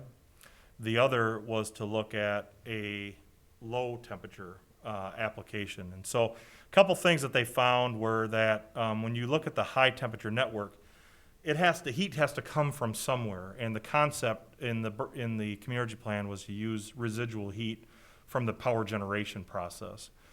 Well, if you look at Holland Energy Park, which is just being designed and constructed, starting the construction at that point, or getting close to being going at that point, the design showed there'd be about 28 million BTUs per hour of heat available at that temperature.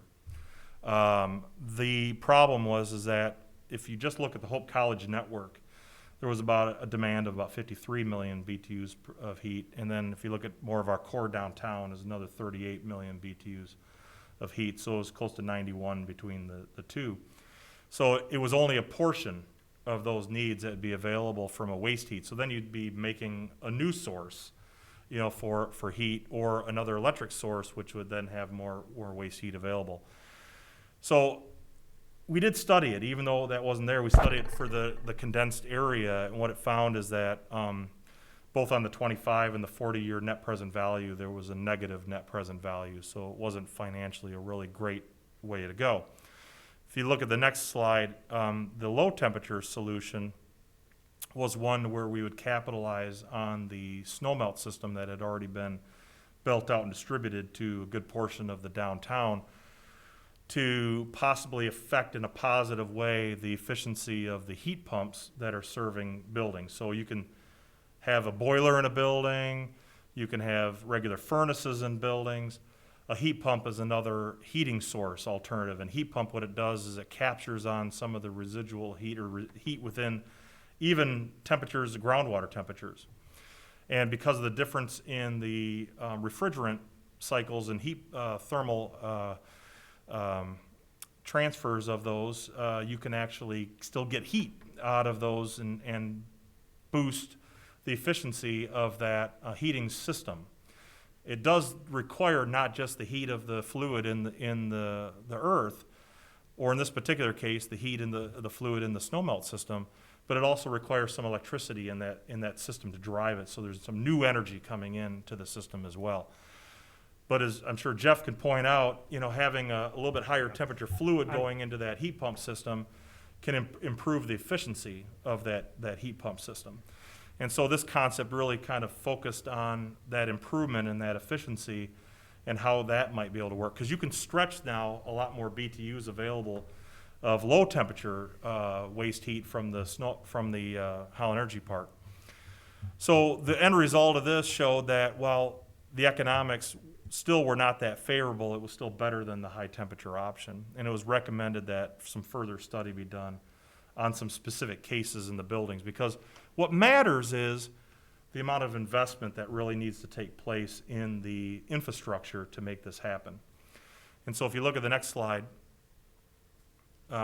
we followed that up with a study in 2016 by GMB to look at 3 different downtown buildings. One of them that was an existing building that had a heat pump in it. Another one was an existing building that would have to be retrofitted for a heat pump. And the third one was a building that Hope College was considering at the time, which would be a new building, then also with a new heat pump, so integrated right from the start. And I think it's not probably hard to understand that the results showed really poor performance in the retrofit building, and in the best case with the new building. This thing's a little close to me, or I gotta be less demonstrative, right, Keith? You're having fun with me over there, aren't you? All right, so, and that's because of the retrofitting cost of retrofitting a heating system in a building is not a small endeavor, and then integrating it with a snowmelt system. So that was enough, though, of some positive news to look at integrating it. When the Civic Center was being designed for its retrofit, they looked at integrating it and actually moved forward with that. With its retrofit, it now gets heating from the snowmelt system, and that is supposed to improve the performance of that. So if you go to the next slide. Yeah, you did already, thank you. Civic Center and Holland Energy Park office areas both use the snowmelt system with the heat pumps to do that. And so our current strategies that are under investigation right now is to really understand, did we get what we thought we were going to get with the Civic Center, so that we could look at applying it to other buildings potentially and really have a lot more confidence in the actual situation. Now, the results did deviate on the surface versus what we thought we were going to get, because the bills were higher than what they thought. The usage was higher than what they thought. However, some of that could be based upon the assumptions on building occupancy versus what actually there was. Some of it could also be related to the HVAC management. There wasn't a lot of setbacks happening, automatically when the buildings weren't occupied. So there's a study going on right now to really dig into that. And of course, now we get another curveball with the pandemic, which is obviously changing the whole use of that building and the amount of people that can be there at one time. So it might take a little bit for us to understand that, but we've been taking a very cautious approach on 2 studies that showed less than favorable financial performance, and even some limitation really on the amount of carbon reduction that's involved here, to be very cautious about how we promote it. Another reason that we're a little cautious about how we promote it, I think might be on the next page as well, if you move that. It was challenging financially. The emissions need to be really understood. The other thing is the heating season is limited. To really get utilization out of the infrastructure, you'd like to build something where you can utilize it for both heating and cooling. And so, that poses some issues with it as well. And the other thing is that a snowmelt system is really set up to be isolated in large sections, because it doesn't really matter if your snow doesn't melt on your street for a day or a couple days while you fix a leak in an area. But when you start saying, well, now I'm going to use it for building heat, that becomes a much bigger issue. And that's why the Civic Center still has a backup boiler within it. And so that's another thing to consider in terms of its utilization. We do think that there might be prospects in the future if the wastewater gets treated to a point where we can actually use that as a fluid to fill the evaporative losses in the cooling tower at Holland Energy Park. Then we might be able to capture that fluid for cooling at that same time and actually have a really positive outcome by maximizing that infrastructure for both heating and cooling. So that's something that we want to keep an eye on going forward. But it's probably best suited for buildings that have scale and have no retrofitting needed for a heat pump. I mean, one of the obvious biggest buildings that are out there, I propose anybody listening tonight's going to go, oh, it's coming to my building. But I mean, Freedom Village is one of those that has a lot of scale to it, and it's already a heat pump, sourced building for heat and cooling. So really, I think it has some limitations even in that application. The other important thing that's not on this bullet list is that a district heating system requires a waste heat, which requires something to be burned or some heat to be generated somehow. And I know that when we get to the opportunity matrix, we're talking about potentially emerging a hydrogen fuel source, long term, and that might be years away, but that could be the kind of thing that keeps us combusting something that is not a greenhouse gas generator, that then could be a waste heat source as well. Small modular nuclear reactors, if built in Holland, and I know you're not proposing that, Scott, and proposing maybe the opposite, I don't know. But if that were, again, that could be a potential waste heat source for something like that. Short of either of those two things, there has to be a recognition that some fossil fuel is being burned then to capture electricity then, and the waste heat is being used for heating systems. So you're still, by tying yourself to a district heating system, you're tying yourself to something that is creating that heat that might be less than desirable long term too. So it's important to understand that as a strategy. And then the last item that's here is this industrial bundle of services, and I'll let Ted chime in here in a minute as well, because he was the staff leader from this perspective. The concept was that there's energy transactional costs. When I make electricity and then transmit it to a business and then they use it to compress air, there's lots of losses in those transactions of energy that happen.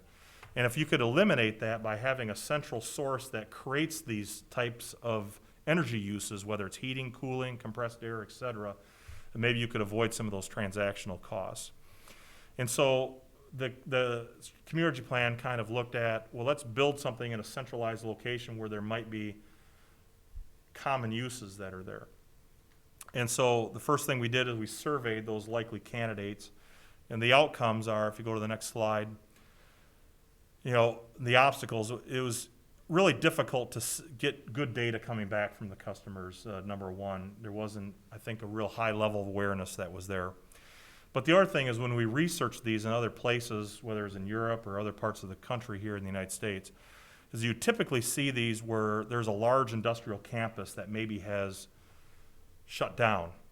And I know Ted used to work at one that kind of saw an evolution, and that was the Eastman Kodak site in Rochester, New York. And there's others that are out there where the large industrial presence went away, and now they lease out all these little buildings within that campus to other industries.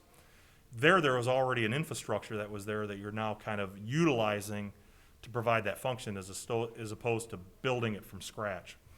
And so the difficulty is that really getting these long-term commitments to pay for that development of that infrastructure, you know, from multiple different entities that are out there, and especially in an environment of low energy costs, it was challenging. So we did not really see a good path forward right from the study phase and evaluation phase of that tactical action. So that's one that did not move forward really in any way out of the first strategy evaluation. Dave, if I can jump in, especially because I think I know where you're going next. Just a minor comment. What you saw here too, and Dave just did it very well, right? But you saw actually two sets of timelines where we took a look at strategies and tactics. So it's not only the original adoption of the CEP and a set of timelines and tactics, but then it's the last time this group all met and made a set of recommendations that council adopted.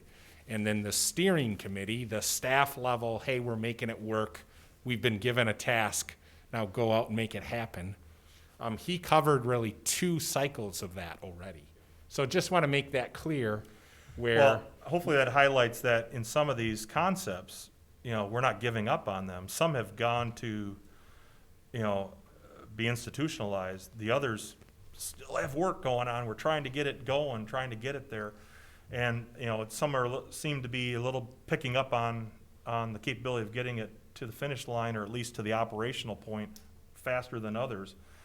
But, you know, because I showed those in yellow, and the fact that, you know, Ann says we've got recommendations that are out there yet on commercial institutional, that just says that there are things that we believe still are capable, and we still want to study the district heating, but it may have some limited, you know, may have some real limited benefit associated with it. So, any questions, I guess, on the things that did not move forward? There's one other thing I would mention real quick. If you look at the community energy plan, you'll see this concept of scale projects. Home energy retrofit itself was a scale project under the community energy plan. The district heating network was a scale project. There was also a scale project contemplating the aquatic center, Holland Public Schools, and the hospital in terms of some sort of geothermic or some sort of integrated heating source or something like that over there as well. So that's another scale project that we really never even had a strategy associated with it because of some of the limited, you know, potential anchors in there. But I think the concept was in building out district heating networks is that if you can get some larger anchors in some places, then you can maybe start to fill in the grid with some of the uses at more of a residential level. And so, again, that's just in full disclosure. Those are a couple other scale projects that you might see in there that, you know, haven't really had a lot of research associated with those, but it would have similar challenges to the industrial bundle of services and the district heating that are there. Not maybe insurmountable, but things that, you know, would be headwinds. Yeah. I'll take any questions on anything I covered on the things that were not moved forward. I think because of time considerations, and I'm imagining there's a number of potential questions, we shouldn't probably even start the questions. My thinking is we begin next time with questions around what you just did, and then we can get into the opportunity matrix. So my recommendation, this is how I think about all this stuff, and I don't know if this is beneficial to others or not, but there's, having been in this in the business of attempting to get companies to do energy efficiency work for over a decade, there's really three reasons why companies don't move forward. One is lack of education. So if you don't know what a solar panel is, then you're probably not going to buy one and put it on your roof, right? So you got to know. So the education is first and foremost. Second is lack of a good business case. So maybe you know the solar panel exists, but the business case just does not meet your financial return on investment threshold. And then the third reason, if you know what the technology is and you have a good business case, then typically the third thing that gets in the way is just a lack of capital. So like maybe it's $500,000 and I just don't have that money. So this is how I'm filtering it, and if it's helpful for you, all of these different ideas, I think you can either find an issue in one of those three buckets. Might be a little oversimplified, but those are the three sort of filters that I'm thinking about as we're hearing what has happened in the past and what we might consider moving forward. Is education the issue?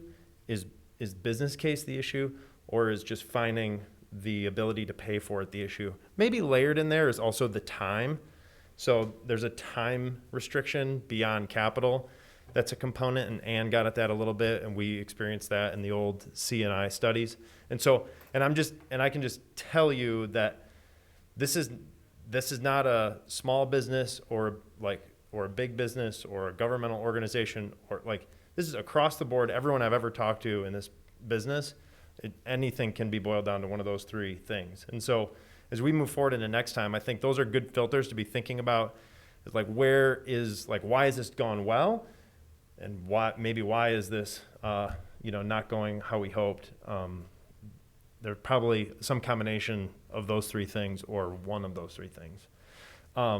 We craft the next agenda in conjunction with you guys, and I'm assuming that's the way that will go. I'd love to. How do we do this? Because of the public nature, if folks have ideas on or questions, or we don't talk, or emails are made public, talk to me, Keith. What do we do here? Yeah, so what I would suggest is at the tail end of a meeting, right, and we can do that relatively quickly here, if there's any members that say, I'm really interested in this, they kind of funnel that really to the chair and vice chair. Dave and I have open ears, so we're listening to. Can that happen via email afterwards? I would suggest if you do that, do it only to, don't do it to the entire group. Just one-on-one. So just do it. And really that can go in, in Dave and my world, right? Quite often the member will send it right to staff, for example, instead of sending it to the chair or vice chair. But I would say you could do it either way. Okay. Hey, I'm interested in this question, or I'm interested in this piece of information. And I think that's where Dave and I will partner with Brian and Travis and say, okay, that doesn't necessarily mean it's going to start the next meeting. Sure. And it may not even be on the next meeting, but we will, evaluate that and try to get it appropriately pieced in an agenda at some point. Okay. Is that good with everybody? Nikki? I have a question only because it's on our resources, and it was mentioned in the public comment about the local government, the Global Climate Organization of Mayors, and there's a deadline. Should that be something that we move forward with the mayor joining that? It seems to provide more resources, or is that, how do we work with that? So I haven't had a discussion with the mayor on that, although I will just say I'm guessing, which is always dangerous to guess, right? Yes.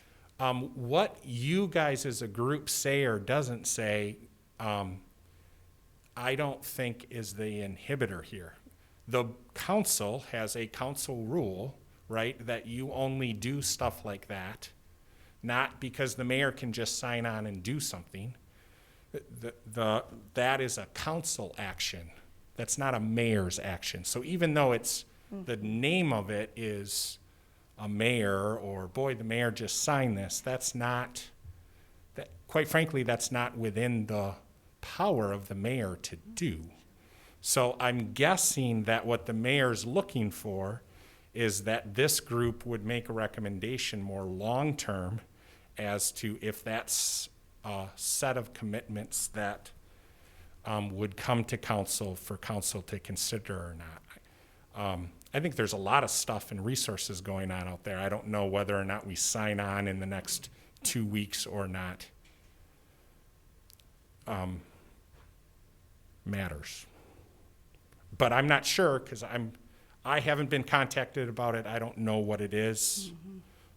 I'm Well, not in the loop It's there. on here, and it would have to be, if there is a deadline, it would have to be on council's agenda this day after tomorrow then.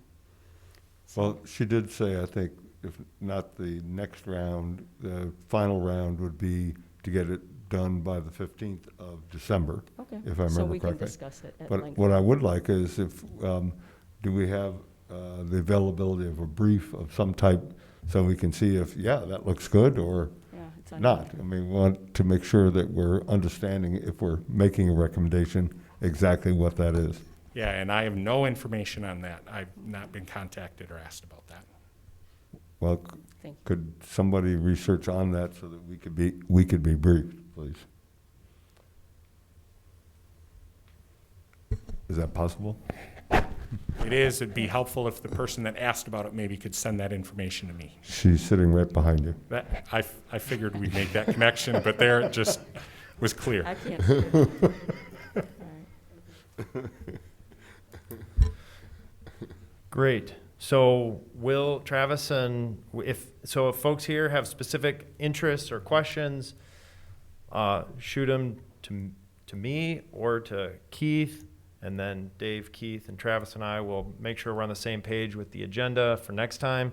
We'll, I think, either right away or close to right away, pick up where we left off, and get into the opportunity matrix from there. And then hopefully we can then get into some of the work plan conversations and talk about how we want to more broadly, go down this path. So does that sound good, everybody? Sounds good. I would, just for information, you'll see that our next meeting date is actually the day before the election. So we've asked a lot of questions, and I think we're good in this space. But as you saw, our lobby was really busy today, and it has the potential of really being busy next time. So I think we're fine, but just know that there's kind of that potentiality out there of our clerk's department is, I can't sing their praises more of what they're going through right now and the heavy lift that they're doing, but no one really knows what tomorrow brings right now. So I'm just letting you know that there is kind of that potentiality out there. Are we translating that as it might be a Zoom call? Should translate flexibility. Flexibility, we'll let you know. I think we're gonna be okay, but I just wanna let you know that that possibility exists. Okay. Yeah. Yeah, Dave? and I just want to also point out, the things that I mentioned on district heat, those are the 4 things that are now additional on your resource document, in case any of you want to look at it between now and November 2 and coming up with questions on that. Those, both PowerPoints that presented the plans as well as the actual report documents, are the 4 resources that have been added to the resource tool. Great. Thanks, Dave. Okay. Meeting adjourned. Meeting adjourned. Thank you, Chair. Thanks, everybody. Thank you. Excellent. Thank you.